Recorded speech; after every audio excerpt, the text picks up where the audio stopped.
One day I'm gonna be everything I wanna be. I don't let it get the most of me.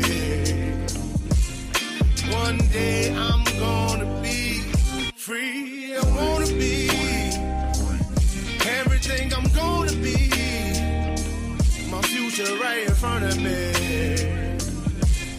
One day I'm gonna be free. I wanna be free. From the depths of darkness, a voice emerges, a host with a fire burning in his soul. With a heart steel and a spirit unbroken, he rides on two wheels ready to claim his throne. Amidst the chaos and the thunderous roar, insane wheels rise as a force to be reckoned with. Fueled by the power that only metal can bestow, he takes his stand, refusing to submit. Insane wheels hear his battle cry. Metal and mayhem will never die. Rituals report and paves his way. Oh, legend in the making, day by day.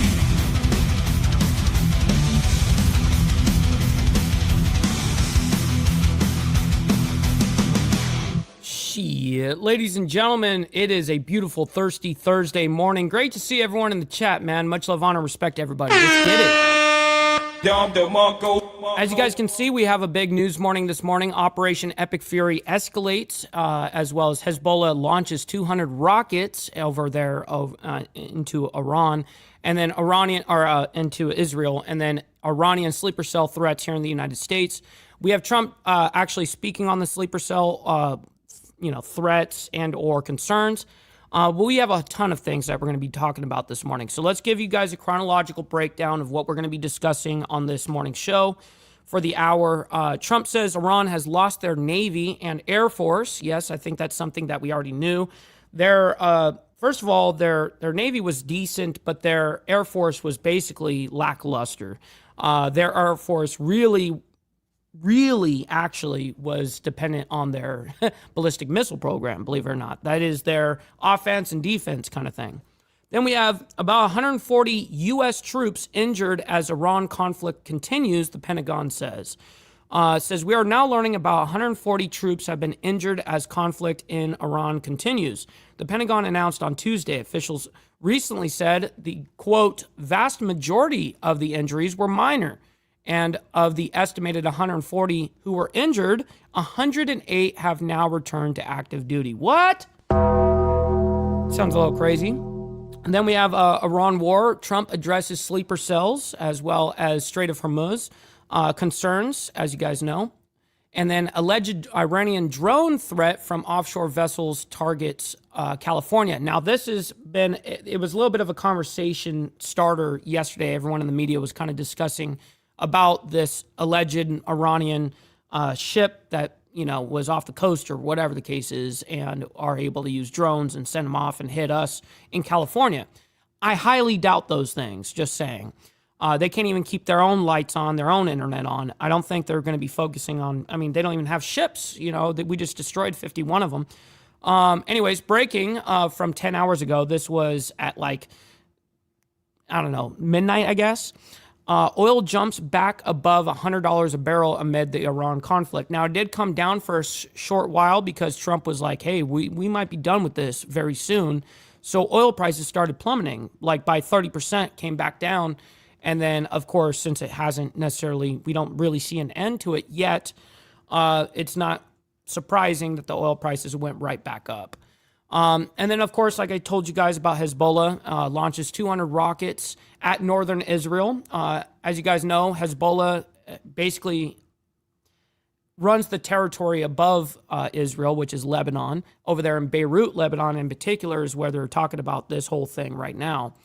Then we have another breaking thing from 35 minutes ago, by the way. Iran's new supreme leader issues his very first statement. So we're about to hear all of this very, very soon. So let's go ahead and pretty much get into our call to actions, and then we'll go ahead and get right into all of this. Make sure you guys come in and hit that like button. Helps out the show immensely, and it's free to do so. If you guys are brand new to the channel, make sure you guys hit that subscribe button. This is what we do Monday through Friday, reporting world news, geopolitics, American news, American politics, breaking news, all of it. And yeah, man, it's a great way to get a hold of, well, I'm going to get, all the information that you guys see in the last 24 hours, essentially. So, but also, we do membership programs here. We got Saturday morning, not this Saturday, unfortunately, because we're going to be busy on the campaign trail. We have to be up there with Bama Carey. It just is what it is this week. But we're still doing members only this week on Sunday. But normally it's on Saturday. So please consider becoming a member starting only at $3.99 a month. We're making sure we're not breaking the bank out there with anybody. But check it out. This is what allows us to be on these airwaves as well as have these lights on. So I very much appreciate you guys becoming members and staying members. A little side note here, follow my Instagram at BallValveTV, where I post everything behind the scenes of not only my life, but as well as the show, Millennial Food Time, breaking news, as well as the campaign trail, man. It's a great way to get a hold of me one-on-one. And also, side note, we have a Discord server for all of you legends where we continue the conversation after the show, and we all, send our information back and forth and hang out and stuff like that. Go in the video description down below of any live video, and we have that invite link for you guys for the Discord. And last but not least, all super chats, super stickers, gifted memberships, and membership signups are, of course, all going to be presented live and shouted out onto the show. But if you guys would like to skip that YouTube 30% brutal cut that they take from your hard-earned cash, by the way, we have these platforms that are scrolling around the screen. And, of course, at any time, you guys can donate to them, and I can get 100% of the proceeds, as well as I will read out loud your message just like a super chat. So I got my email up on my phone, ready to go if anything does come our way. Good morning to all of you legends, by the way. Thank you all for being here. We got Charles Darwin in the building. We got Easy Frank as well as Jimmy Mack. Shout out to you guys. We got Gary. We got SST. Good morning to you. We got Rabbit of Chaos as well. We got Lappy. Good morning to you. We got Naomi. Great to see you in the chat, by the way. Good morning, and thank you for moderating this morning. We got America Uncensored as well as Bosnia, right? Okay. Right. I think I said that right. Great to see you in the chat, bro. Let's see. We got Pops, the Clubber, my man. Great to see you. Hopefully you're enjoying your morning as well as Mountain Woman as well. We got Steve Easy in the chat, my man. Good morning. We got Dirty as well. Thank you for all being here. Steve Posey, good morning. Good morning. We're scrolling down as fast as humanly possible, guys. I'm trying to say hi to everybody. We got Big Al in the chat. Good morning to you, kind sir. Great to see you as well. We're getting caught up. All right, looks like we're almost caught up. We got Charlie in the building. Shout out to you. As well as No. Great to see you in the chat. All right, you guys. We're going to get right into this. Trump says Iran has lost their Navy and Air Force. Well, we kind of already knew that, but let's go ahead and get into it. Can't hear anything yet. And as you know, there we go. it's doing something that nobody ever thought was possible to do. Our military is the best. It's the most I really hate when they do these, Trump speaking next to a big-ass jet where all we hear is the fucking jet.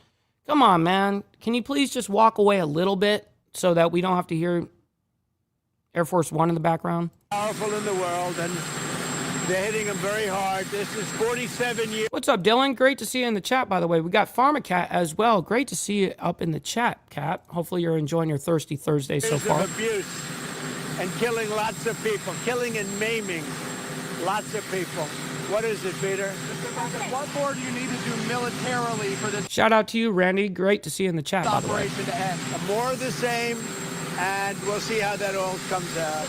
Right now, they've lost their Navy, they've lost their Air Force, they have no anti-aircraft apparatus at all, they have no radar, their leaders are gone, Shit. and we could do a lot worse to one another. We're leaving certain things that if we take them out, or we could take them out by this afternoon, in fact, within an hour, they literally would never be able to build that country back. A new report shows, a new report says that the military investigation has found that the United States struck the school in Iran. As Commander-in-Chief, do you take responsibility for that? That is what? Okay, so what she's asking in particular is the Iranian school that we blew up with a Tomahawk, and she's asking, are you going to take responsibility for that? As Commander-in-Chief, do you... For what? For the strike on the school in Iran. A new report says the military investigation has found it was the United States that struck the school. I don't know about it. He said, I don't know about it. All right, motherfucker. Stop the cap. You know, I really would appreciate, and especially in warfare, you know what I mean? There's going to be accidents. There's going to be fuck-ups. There's going to be problems along the way. And I think that us Americans are big boys and girls, and we can withstand the truth. When there's something that is fucked up and something goes wrong, we should be able to have that information. Like, hey, you know what? We fucked up on this. We thought 10 years ago, this was an actual military used for holding missiles or whatever the case is. But that was 10 years ago. We found out 10 years ago, they turned it into a school on the actual base. And the United States does the exact same thing too. So we have schools on our bases and shit. Are you talking to the CEOs of various oil companies, encouraging them to use this Strait of Hormuz? Yeah, I think they should. I think they should. I think they should use it. They laid mines in the Strait. How do you respond? Look, we took out Exactly. Bad target information. That does happen. about all of their mine ships in one night. We're up to boat number 60. I didn't realize they had that big a navy. I would say. Wow, they're up to 60 ships. So the last report was 51 plus ships. Okay, now it's at 60. We're up to boat number 60. I didn't. Boat number 60. Wow. We got Brother Pitbull in the chat. Good morning actually good afternoon to you over there in the UK across the pond from us. Realize they had that big a navy. I would say it was big and ineffective. But every one of their ships, just about all of their navy is gone. Bottom of the sea. What's up, Joseph? Up there in Canada, one of our favorite snow Mexicans, by the way. Great to see you in the chat. Laid any mines in the Strait of Hormuz? We don't think so.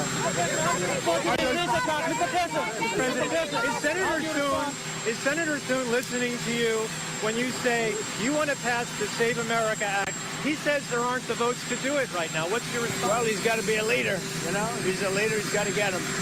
It's the most popular bill I've ever seen put before Congress. And it's voter ID and it's voter. You have to be able to be a citizen to vote. It's called citizenship. And we're also adding in no men playing in women's sports, no transgender mutilization of our children, and no mail-in ballots, fake mail-in ballots. We have none of that, except in the case of the military, etc. Military, people that are traveling, and disabled people. It is the Save America Act. It's the most popular bill I think I've ever put before Congress. Can you declare victory in this war if the supreme leader remains the Ayatollah's son? I don't want to comment on that. I don't want to comment. But Well, that's actually smart play for him to not comment on that, actually. I will tell you, I just spoke with various countries, the leaders of various countries. You'll have a list. And they said they've never seen anything like it. No kidding, Steve Posey. Like, what are you going to do about this situation? Why would I tell you, out of all people, why would I tell you, you know? And I built it during my first term, and I used it. I didn't realize I was going to use it this much, but we have the greatest military in the world by far. Nobody close. About a domestic terrorist attack by Iran? What's up, Borlander? We're not invited to the Shield of the Americas. Mexico, Brazil, and Colombia were not invited to the Shield of the Americas. Why was that? And could they come in the future to the event? I think they were invited. Maybe they didn't come. I think they were. I get along very well with all of them. In Iraqi parliament, few days, members slogan, "Take to America, take to Israel." What is your response to them? What is your message for Iraqi government? What did he say? In Iraq, He said, what did he say? Shit. Oh shit! Oh shit! That shit is funny. Iraqi parliament, slogan, "Date of America, date of Israel." Member of the parliament. That's to America. Yeah, exactly. Saying death to America, death to United States, or to Israel. What do you have to say about that? Death to Israel. What's your response? And regards to Iraq, by the way. That's not a nice question. He said that's not a nice question. Moves on. You told them What's up, Jason? Great to see you in the chat, bro. Hopefully you're enjoying your morning so far. commerce ties with them. Are they cooperating with the United States? Spain. No, they're not. Real quick, we got Tiffany as well as Blake's Pipes, by the way. And, hey, you know what I just remembered? I meant to give a big shout out, but my man Motobomb Virginia and Carney Vanguard sent over a raid this morning from the coffee crew. So I very much appreciate you guys over there. And welcome in, Blakes. Great to see you in the chat, my man. And welcome into the whole community of, the coffee crew on their side and the Insane Wheels family on my side. I think they're not cooperating at all. Spain, I think they've been very bad. Very bad. Not good at all. We may cut off trade with Spain. What's up, Jack? Good morning and blessings all the way around, kind sir. Great to see you and happy Thirsty Thursday. You guys all trade with them? I don't know what Spain's doing. They've been very bad to NATO. They get protected. They don't want to pay their fair share. And they've been that way for many years, actually. Let me give you Okay, P, you know exactly where I'm at. the good news. Let me give you the good news. The people of Spain are fantastic. The leadership, like you. The leadership, not so good. What's up, Tootie Bug? Great to see you in the chat as well. Good morning. Lebanon is under attack, and Hezbollah is making dangers for the Lebanese, especially the Lebanese Christians. What is your message for Lebanon? Well, we're working on it very hard. We love Lebanon. We love the people of Lebanon. And we're working What's up, Chasing Ghost? Good morning. very hard. We got to get rid of the Hezbollah. Has been a disaster for many years. Okay, so what he was getting at right there is you got to remember, do you remember the ceasefire that Israel recently had with Lebanon and the Lebanese military? Well, that's with the government. Hezbollah is not a part of the government. They're a resistance group, They are also funded by Iran. This is now objective. And ultimately, everything is being funded by, Russia, actually. But yes, Iran does fund the Axis of Resistance, and Hezbollah up there in Lebanon is part of the resistance group against Israel. And so anyways, Hezbollah is very interesting.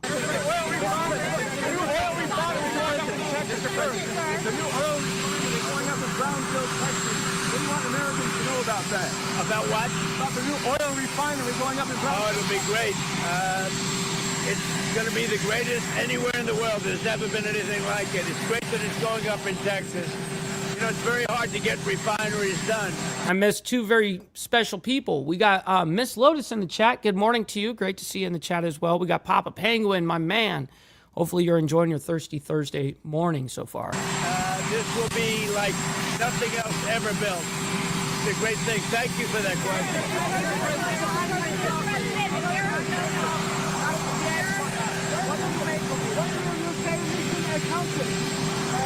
Well, look, we've knocked out their Navy, we've knocked out their Air Force, we've knocked out all of their anti-defense, we've taken out 60 mine boats, 59 mine boats. Shit, he's like, we've destroyed fucking everything.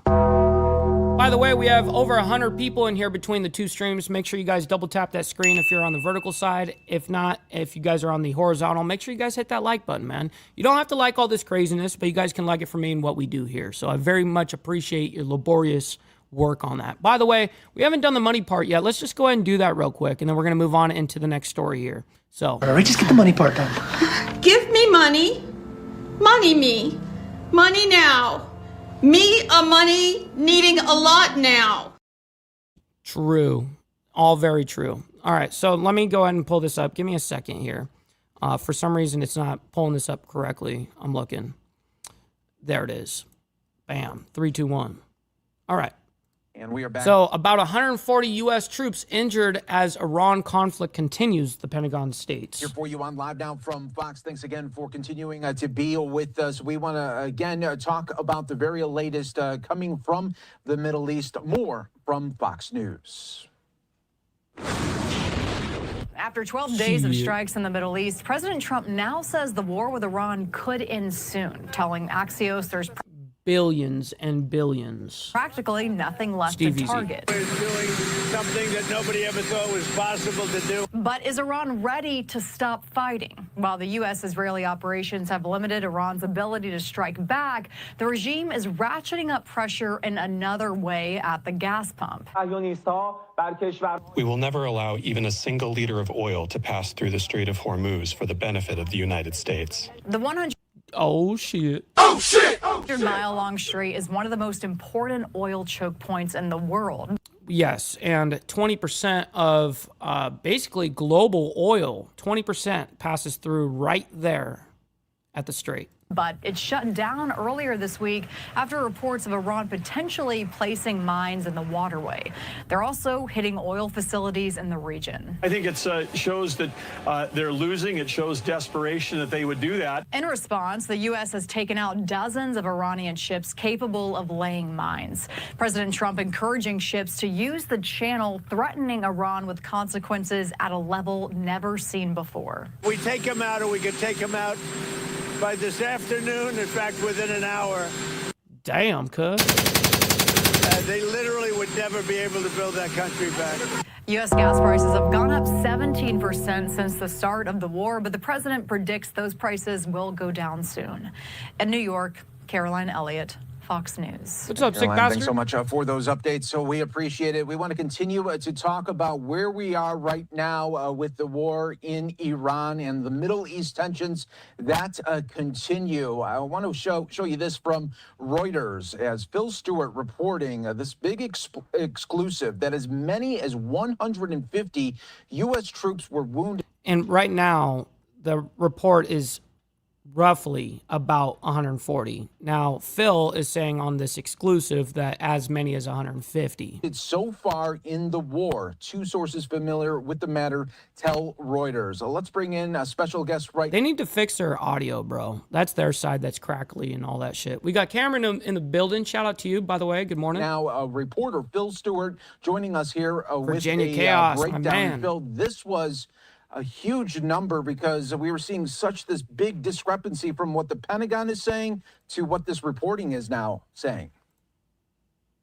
Right, yeah. Before our report came out, the Pentagon had only disclosed 8 U.S. troops wounded in the conflict at that point. Yeah, I mean, so here we are with this number. What is the Pentagon saying about this new report? Now, they were originally saying 8 people dead, and now I think it's up to 9. But we weren't hearing about the people that were hurt or injured. That you guys have with this number. Well, what they're saying so far is that the vast majority of these forces that are wounded were only wounded in kind of minor ways, that 108 of them have already returned. What's up, Moto? Great to see you in the chat, by the way, and thank you for the raid this morning. To duty, but that leaves significant numbers, dozens, that were more seriously injured. And a lot of the lightly wounded U.S. troops can often be injured by traumatic brain injuries, which actually manifest a lot of their symptoms much later. So this can be the kind of wound, an invisible wound that can manifest over years and become actually much worse over time. Now, were these injuries in this first wave, the first 24 to 48 hours of the attack? No, these are injuries that have happened all the way until yesterday. And so... Okay, so this came out yesterday, for context. This came out last night. So not as of yesterday, but as of Tuesday from this report. It's a much bigger number than what happened from the Pentagon in just the first 48 hours. And, it's worth remembering that Iran continues to fire missiles and drones and strike out all across the Middle East. Yeah, absolutely. And really paints the picture of just how difficult it is right now for our forces there in the Middle East. But so this is Phil Stewart or whatever. He's a guy from Reuters or whatever, the non-biased news outlet, whatever, blah, blah, blah. But they are definitely biased, just so you know. Just like the Associated Press says they're not biased, they're absolutely biased. We got Liquored Up with Poncho, my man, coming in hot with the new membership. But I think you've already been a member, bro. So did you switch up your... Yeah, there it is. I see it now. It's coming. It came in later, some bullshit. I don't know. It gave me multiple notifications. But thank you for the 11 months, bro. Let's fucking go. Thank you very much, kind sir. We're definitely going to have to light up for you on that. We got right here, it says the she. You know what I mean? Go ahead and bring that up real quick. Get down with our bad selves and shit.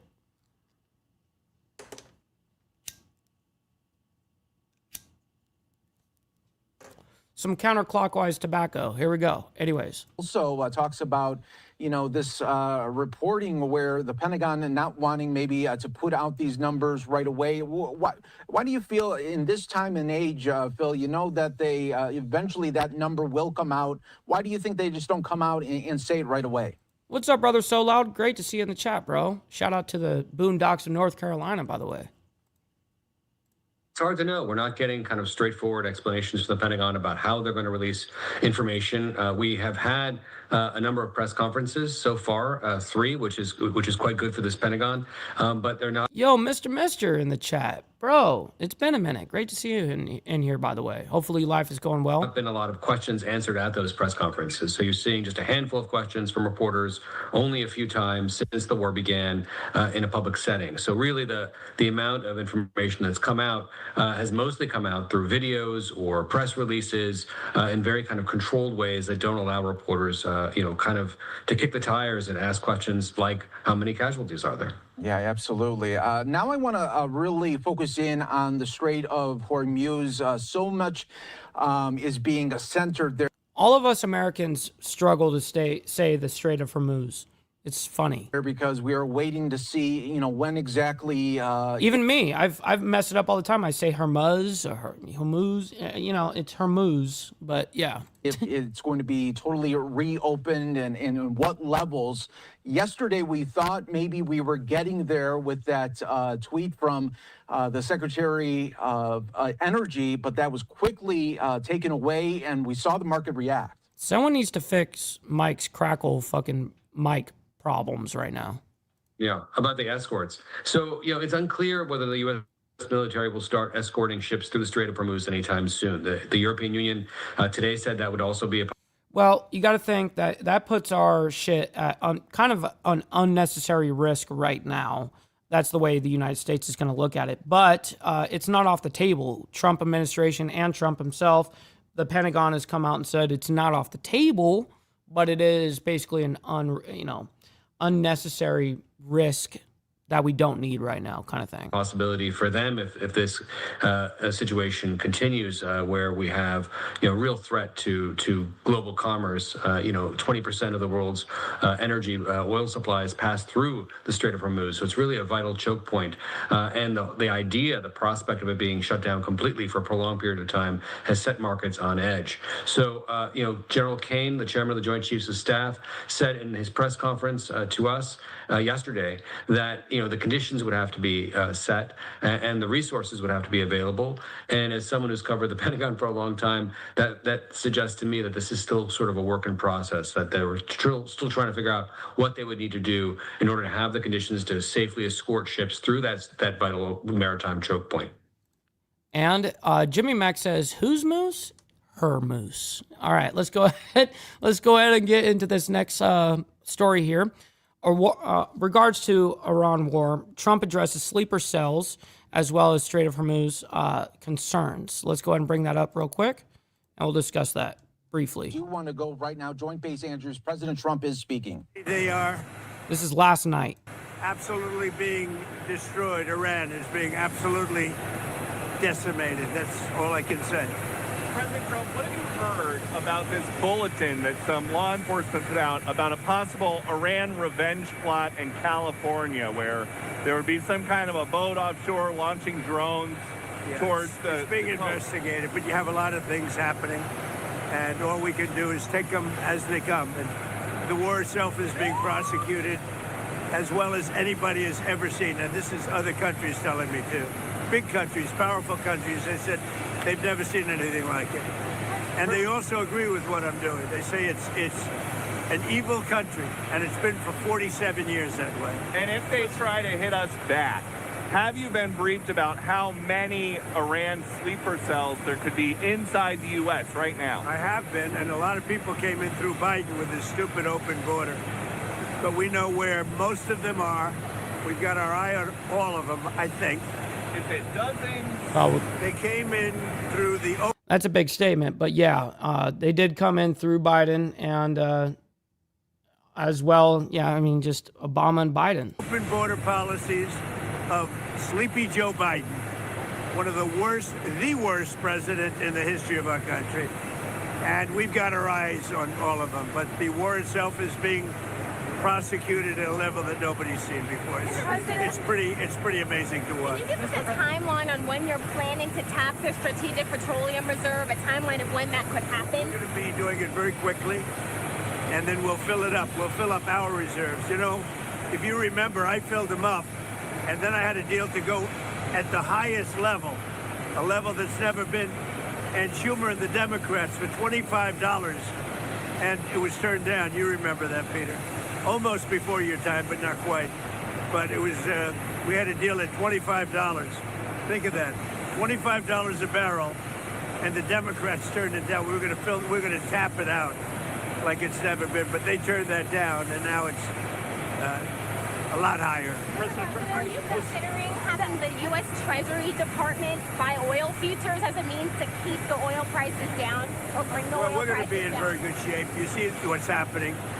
They are pretty much at the end of the line. Doesn't mean we're going to end it immediately, but they've got no Navy, they've got no Air Force, they've got no anti-air traffic, anything. They have no systems of control. We're just riding free range over that country. And now we're going to look very strongly at the Straits. The Straits are in great shape. We've knocked out all of their boats. They have some missiles, but not very many. I think we're in very good shape. The main thing is we have to win this thing, win it quickly, but win it. And there are many people, I'm just watching some of the news. Most people say it's already been won. It's just a question of when. When do we stop? We don't want to let it regrow. And ideally would like to see somebody in there that knows what they're doing. In other words, they can build a country. Real quick, we've got 264 people in here between both of the streams. Make sure you guys double tap that screen if you're on the vertical side. Hit that like button if you're on the horizontal. Listen, you don't have to like all this craziness that's happening around the world or here in the United States, but you guys can hit that like button for me and what we do here. So thank you guys for that. Now, one other thing. We can hit sections of Tehran and other places that if you do it, it'll be almost impossible for them to rebuild their country. And we don't want that. But we can hit electric, we could take apart their electric capacity within 1 hour, and it would take them 25 years to rebuild it. So ideally, we're not going to be doing that. Thank you very much, everybody. Thanks for the question. Shit. Well, he's walking away. We're going to go ahead and get into the next story here. Alleged Iranian drone threat from offshore vessel targets California. Now, this was a little bit of a rumor, and there was a lot of things going on yesterday about this. And I haven't done an immense amount of research on this exact topic in full transparency. But I just think of like, well, these guys can't even keep their lights on. These guys can't keep their internet on. They've got their own worries right now. To think that they've got an offshore Iranian vessel that's over here sending Iranian drones to hit us in California is just pretty unrealistic. Welcome back to Live Now from Fox. I'm Shauna Kalafi. As attacks continue across the Middle East, some Americans are worried about threats closer to home, as the FBI has reportedly issued a bulletin to California police departments warning them about a potential Iranian plot to launch a drone attack against the west coast of. Yeah, and I wonder what the FBI is truly thinking on that. Like, honestly, I want to know the actual details of this. The U.S. This from the New York Post today, saying Iran plotting revenge terror attack on California with army of drones, as FBI reveals the terrifying details. So again, those California police departments being warned by the FBI about a potential plot for an Iranian drone attack on California. And a live look right now at San Francisco. Our partners at KTVU, reporter Henry Lee, has more on this reported plot. The conflict in the Middle East now leading to potential threats of drone strikes by Iran in California. On Wednesday, Bay Area police agencies confirmed to KTVU they've received what's described as a cautionary warning with no evidence of any imminent attacks. The San Jose, Oakland, and San Francisco police departments all issuing statements saying they've been in contact with federal law enforcement about alleged drone threats that could impact the Bay Area, as first reported by ABC News. Oakland police say they were told there may be a heightened risk because of the situation in the Middle East and will monitor developments to determine if there's a need to increase police presence. I've confirmed that local agencies were told by the FBI that Iran allegedly aspired to conduct a surprise attack using unmanned aerial vehicles from an unidentified vessel off the coast of the United States homeland, specifically against unspecified targets in California, in the event that the U.S. conducted strikes against Iran. In San Francisco, the FBI declined to comment, but Mayor Daniel Lurie spoke out on the issue. I've heard the same report, and we feel confident that we are on top of it, and we will always keep the people of San Francisco safe. Governor Newsom saying he, too, is aware of the drone alert, and the state is prepared for any emergency. Drone issues have been always top of mind, and we've assembled some work groups specifically around those. Now, I saw this last night. Gavin Newsom coming out and talking about this. Pretty funny. Concerns. Newsom says he's directed the State Office of Emergency Services to elevate its security posture and to continue sharing information around the clock. I think the threat is minimal. Andrew Black is a former FBI agent in San Francisco who's now public safety chief at the University of Hawaii at Manoa. I'm very doubtful they have the capability of striking the U.S. from unmanned aerial vehicles. Right. Off the coast of California. I'm not dismissing the possibility that it could occur. Sharif Ibrahim. What? Why are you gay? He's a former member of the UC Berkeley bomb squad. But if it could elicit the fear of terror in the population of California, that has a greater impact than potentially the harm of a hobby drone carrying some kind of device. That was KTVU's Henry Lee reporting on that reported plot for an Iranian drone attack. The FBI warning California police departments about this. And California Governor Gavin Newsom also posting about this on X today, saying, I am in constant coordination with security and intelligence officials, including at the California Office of Emergency Services, to monitor potential threats to California, including those tied to the conflict in the Middle East. While we are not aware of any imminent threats at this time, we remain prepared for any emergency in our state. Now, for more on this. All right. We don't need more on this because I think it's bullshit, and we're going to move on. All right. So something that does affect all of us is oil jumps back above $100 a barrel amid the Iran conflict. Now, when Trump came out and a few days ago or whatever it was, I think it was four days ago or something. I can't remember. Anyways, he came out and said that the war is almost over. It's coming to an end. And we actually saw basically right away that oil prices went down by 30%. Well, now they have gone back up, and no one is surprised by that, to be honest. So here we go. Welcome back to Live Now from Fox. I'm Shauna Kalafi with some breaking news from the Associated Press, saying the price of a barrel of Brent crude oil, the international standard, has topped $100 early Thursday. That's just days after it spiked near $120 in the latest jolt to financial markets and the global economy as a whole. Now, this, of course, happening as Iran's attacks on shipping worsen supply concerns. Iran has targeted oil fields and refineries in Gulf Arab nations and effectively stopped cargo traffic through the narrow Strait of Hormuz. That is the passageway where a fifth of all traded oil passes through. A lot of that conflict, of course, happening in the Strait of Hormuz. By the way, 20% of the globe's oil goes through the strait. Hormuz, as Iran 20% is a lot. To block vessels from traveling through there. We also have news from President Trump earlier today saying that the U.S. is going to tap into petroleum reserves. This from the from the U.S. Secretary of Energy, Chris Wright, saying President Trump authorized the Department of Energy to release 172 million barrels from the strategic petroleum reserve. This is exactly what Mr. Mister was pointing out earlier in the chat, by the way. I pay attention. Beginning next week. This will take approximately 120 days to deliver based on planned discharge rates. Again, the newest update from the Associated Press, crude oil jumping above $100 a barrel as Iran's attacks on shipping worsen supply concerns and no signs of letting up in that conflict. Much of it happening in the Strait of Hormuz. Again, that is a vital passageway for the global oil trade.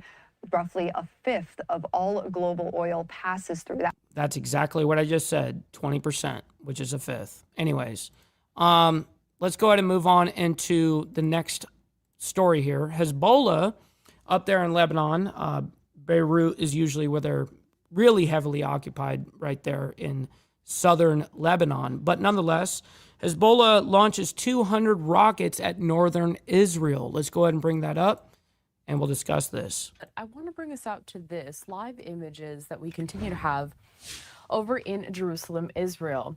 And this comes as just a few minutes ago, in fact, the Associated Press reporting that Hezbollah launched some 200 rockets at Israel's north and deeper into Hey, I appreciate that, Leah. the country Hopefully you're overnight. enjoying your morning. That's according Great to to the see Israeli you. military.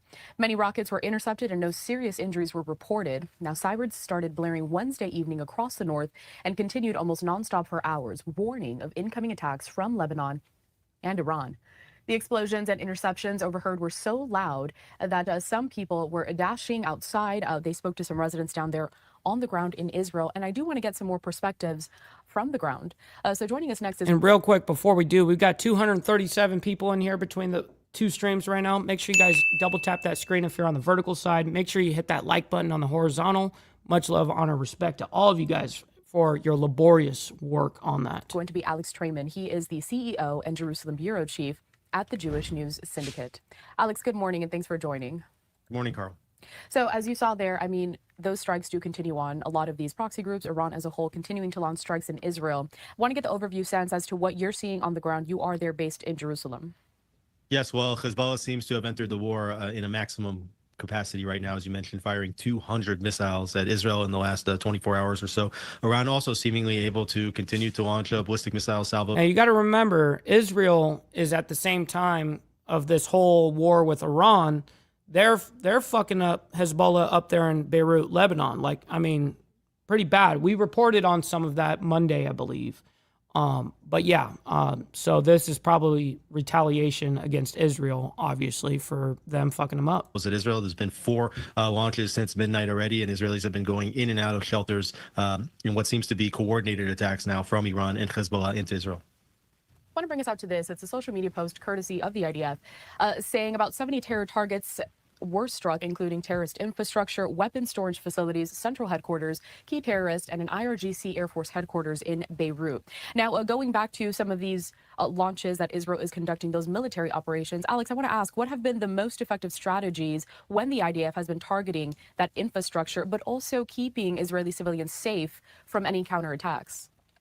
Obviously, Israel wants to hit the launchers, which prevent Hezbollah or Iran from being able to fire on Israeli population centers. But what we've seen is that really Hezbollah has rebuilt much of their chain of command. You'll recall that Israel had taken out Hassan Nasrallah, Fuad Shukr, the number 2 of Hezbollah, had taken out about 3,000 members of the mid-level command with that beeper episode, and was hoping that Hezbollah was largely deterred. But as you could see very clearly, they have been rebuilding at a quite rapid pace in order to get ready for what would be the next round of fighting, and that is this round. And the feeling here in Israel that that the IDF and Israel need to go all the way, that there cannot be any more filing back of Hezbollah or filing back of Iran, that there needs to be a fundamental change where there's no possibility for Hezbollah to attack Israel in the future. And so it's interesting because you're talking about this rapidly rebuilding of the terrorist organizations here, even though they are continuing to be struck by Israel, also U.S. forces as well. What or who is credited with that rapid rebuilding, and how are they able to continue to coordinate and launch these attacks? Well, we see that based on what Israel's been doing inside Lebanon is that they've actually been attacking Iranian and IRGC members and infrastructure inside Lebanon. So Iran has been at the focal point, the head of this terror octopus, not giving up on their strongest terror problem. Terror octopus. That's what he's calling the axis of resistance. I've never heard it called that before. That's interesting. Which is Hezbollah, and still diverting as much money and resources as they can to these terror entities. They're just hell-bent on attacking Israel, and they want Israel to engage in full-out war to see a battle of who's going to win. speaking of Lebanon, this is a live image that we also continue to have over in Beirut, as you know. And as we've been reporting, Israel continuing to target those strikes, or those infrastructure sites, I should say, there in Beirut. Alex, we've been focused a lot about some of these air operations, but I also want to talk about recent developments on the ground. So in terms of what the IDF is doing now and where they're prioritizing ground troops, how does that stand today? Well, we're seeing more and more ground troops entering into southern Lebanon with the strong belief here in Israel that there will be a massive ground incursion into southern Lebanon. Questions about the timing, because obviously if Israel is going to launch a ground operation, they want to have full air cover. I saw that in the Discord, but I haven't actually looked at the what's actually happening there. I didn't research it yet. Supporting those ground troops. And right now, the majority of Israeli air is focused on strikes inside Iran. We could see that change over the next hours and days ahead, where more and more air resources will need to be diverted to be fighting inside Lebanon. There's the possibility that the United States may enter the war against Hezbollah in Lebanon. But the feeling is that Israeli ground troops will go into southern Lebanon and quite likely to actually take control of I really hope that we don't fucking go to war with Hezbollah next. I would really appreciate us not doing that. Bring it fucking home. Much of the land up until the Litani River and possibly beyond, which is about we got Brother Hardwire up in the building. Shout out to my man. 17 miles north of the Israeli border to make sure that that area, that region, can no longer be used as a staging ground for attacks on Israel. Alex, in Iran, we do know that the country has selected a new supreme leader, but Moshtaba Khamenei still has yet to be seen. Now, does that elusiveness contribute to any change when it comes to Israeli strategy as this war continues? Well, I don't know about Moshtaba Khamenei and his whereabouts. It seems, as according to most reports, that he was injured severely, if not killed, in Israeli attacks. And this is the reason why he's not been seen. Some reports say he's not conscious or does not even know that he's the supreme leader at this point. But what we have seen reports of is that there are... I heard that he lost his leg. Israeli and or American drones operating now inside Iran, and they are attacking these checkpoints that have been set up by the Basij in order to prevent protests from gaining steam and momentum inside Iran. And people are saying that these surprise drone attacks could be the equivalent of the beeper attacks inside Lebanon over a year and a half ago. So we're seeing now that the strategy is shifting inside Iran, not only just to hit at the ballistic missile and nuclear infrastructure, but actually at the Basij itself, preparing the groundwork to allow the Iranians to get back into the streets and do the dirty work of taking over their regime. I want to turn now to the economic impact of this war. It has been a major headline since it first started, and we do have a live image of a radar system here in the Strait of Hormuz. So you can see some of these ships there and the maritime efforts at this time. Now, with this being a concern for countries around the world, Alex, how has Israel been navigating this impact when it comes to that global energy supply and the disruptions? Well, I think when it comes to the energy supply, you're really talking mostly about the responsibility of the United States. And Israel's not getting any oil from Iran. 20% of the world's oil is going, and LNG, liquefied natural gas, is going through the Straits of Hormuz. For the president of the United States, Donald Trump, this is a priority to get oil flowing. We've seen how oil prices have gone up significantly, although it's kind of been a bit of a balance up and down, certainly elevated costs even now. But you see now that around the world, they're talking about freeing up energy reserves in order to sustain to make up for the lack of oil traveling through the straits. But certainly for the United States, it's going to be a major priority to get those straits open as soon as possible in order to keep energy prices down and prices. Yeah, by the way, Papa Penguin, this reminds me of I mean, it just tells the importance of why I'm doing what I'm doing this Saturday with Bama Carry, the gun, Alabama's #1 gun rights group there is. I'm glad that I'm attending because we're always fighting, right? So of consumer freedom isn't talked about. It's fought for. Goods down in the United States and elsewhere. I also want to get to another social media post from the Israel Defense Forces. The IDF does continue to update the public on some of those operations and what's happening. They said this within 30 minutes. I do believe this was a few hours ago that they posted this, but they say the IDF struck 10 Hezbollah terror headquarters in the Dahiyeh area, including intelligence headquarters, a Radwan unit headquarters, and additional command centers. During the strike, the IDF eliminated dozens of Hezbollah terrorists while they were preparing launches toward Israel and dismantled dozens of launchers ready to fire. The IDF will not tolerate any... Man, the IDF struck 10 Hezbollah terror headquarters. Damn. harm to the residents of the state of Israel. And this just goes back to your point earlier in the conversation, Alex, of the latest developments down there in the region, specifically when it comes to Hezbollah. I want to turn now, though, to Israeli Prime Minister Benjamin Netanyahu. Now, what message has he been conveying recently, now that we're approaching 2 weeks of this war? What is he trying to tell not just Israeli citizens, but the rest of the world? Good question. Well, that this battle will go on as long as necessary in order to get a victory. I think that the president and the prime minister both, are not going to sign some kind of a ceasefire agreement at this point. They're going to go all the way to get a victory, because if they don't, it's basically a guarantee that you're going to be fighting this war again in 6 months or a year or two. So certainly for the prime minister, trying to convince the Israeli public to continue doing what they need to do to keep themselves safe, to exercise patience. It's certainly very difficult, I would say, for Israelis to have to be ducking in and out of bomb shelters multiple times a day. You're talking like 5, 6, 10 times a day, depending on where you live. It causes a lot of anxiety. So the prime minister, just urging the Israeli public to stay patient, that the IDF is doing the job, and that hopefully at the end of this battle, it will be the last for many years. And then, Alex, really my final question for you would be, you have joined us here on the program since the start of these strikes almost every day, providing that update from Israel. As we see how all of this is progressing and evolving, what do our viewers need to keep in mind as we watch for what's going to come next within these operations? Good question. Again, that Iran is not only targeting Israel in this war, and it's not just Hezbollah and Iran striking against Israel, while the United States and Israel are striking at Iran and Hezbollah, but rather that Iran has hit at more than a dozen countries across the Middle East, and they've been lashing out in every direction. What you're actually seeing is that countries that you might have assumed were allied with Iran or would have been supporting Iran in this campaign have turned against Iran. Iran is completely isolated here. The entire Gulf, the entire region, Europe, others, all recognizing that Iran is the major source of destabilization in the Middle East and the world's largest state sponsor of terror. So you're definitely seeing a united front to make sure. Well, there is no doubt that, yes, they do fund the Axis of Resistance and basically are the help of, even drone production for Russia. For their war up there. Anyways, let's go ahead and get into our very last final story. But before we do, we need to embrace our fuck ups. Don't beat yourself up over past mistakes.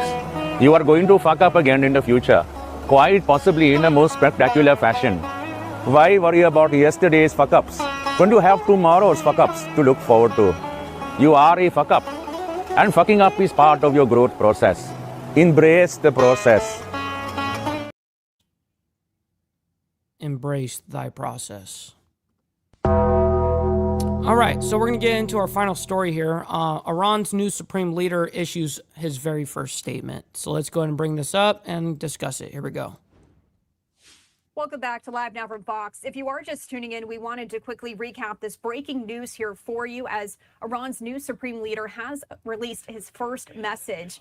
And he did not appear on camera. This is the video that we did get in here.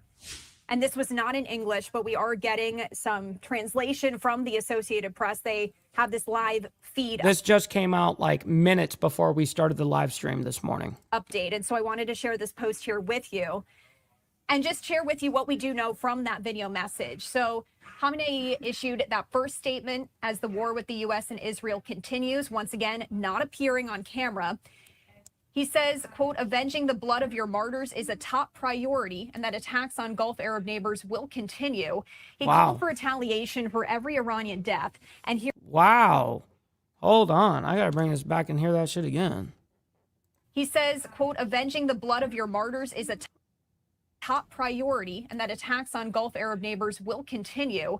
Wow, that's a big statement. He called for retaliation for every Iranian death.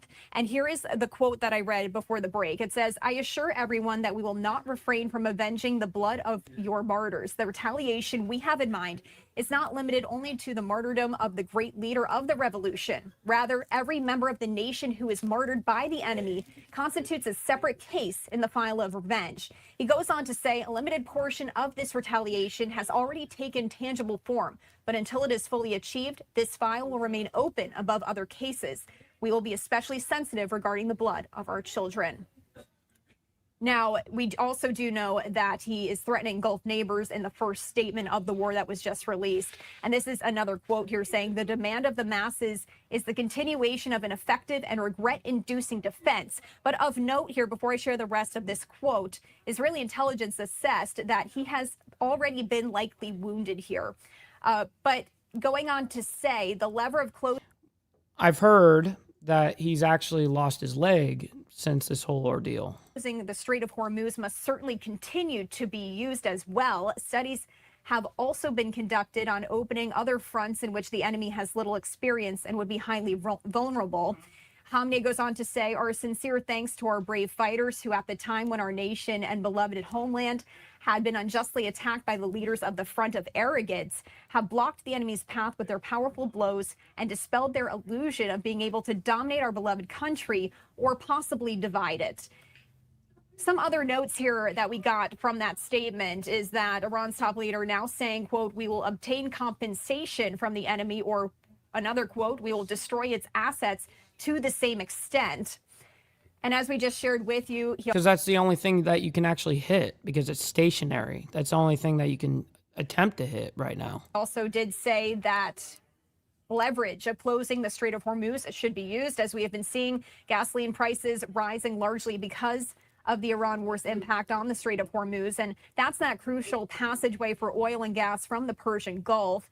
The waterway off Iran's coast, now effectively closed, is so vital for the global economy that governments are working on blueprints to quickly reopen it to shipping. I also wanted to share this here with you as well. We did hear from President Trump just moments ago as he shared this to Truth Social, saying the United States is the largest oil producer in the world by far. So when oil prices go up, we make a lot of money. But of far greater interest and importance to me as president is stopping an evil empire, Iran, from having nuclear weapons and destroying the Middle East and indeed the world. I won't ever let that happen. Thank you for your attention to this matter. Real quick, yes, Charles, that would be a terrible, terrible decision to do, boots on the ground. I mean, for us going into their terrain, that would be a very, very bad idea. And what's up? We got Art in the building. Shout out to you guys as well. So as we continue to learn more about this, we did just want to share with you that statement, as you see on your screen, being released moments ago, not in English, but we did want to share this break. And not on camera, which is not surprising because the reports are that he just lost his leg. Anyway, so I can't thank each and every single one of you guys enough. Obviously, I cannot do this shit without you guys. I'm very appreciative of being able to do this Monday through Friday with you guys. And then, of course, members only for Saturday morning. Now, this weekend, unfortunately, we have to do an oddity here. We have to adjust Saturday morning for members only. Unfortunately, we have to move it into Sunday at 10 in the morning, CST. So, anyways, we're going to be back tomorrow morning for more of the World's Madness. Stick around for the raid. We're going to be raiding our buddy Black Dragon. He's live right now. He may be ending. Who knows? This is usually around the time he's ending. So, he may have already ended. I don't know. So, anyways, God bless everyone. We'll see you guys very soon. And be safe out there. From the depths of darkness, a voice emerges. A host with a fire burning in his soul. With a heart steel and a spirit unbroken, he rides unto his ready to claim his throne. Amidst the chaos and the thunderous roar, insane wheels rise as a force to be reckoned with. Fueled by the power that only metal can bestow, he takes his stand, refusing to submit. Insane wheels hears back to a cry.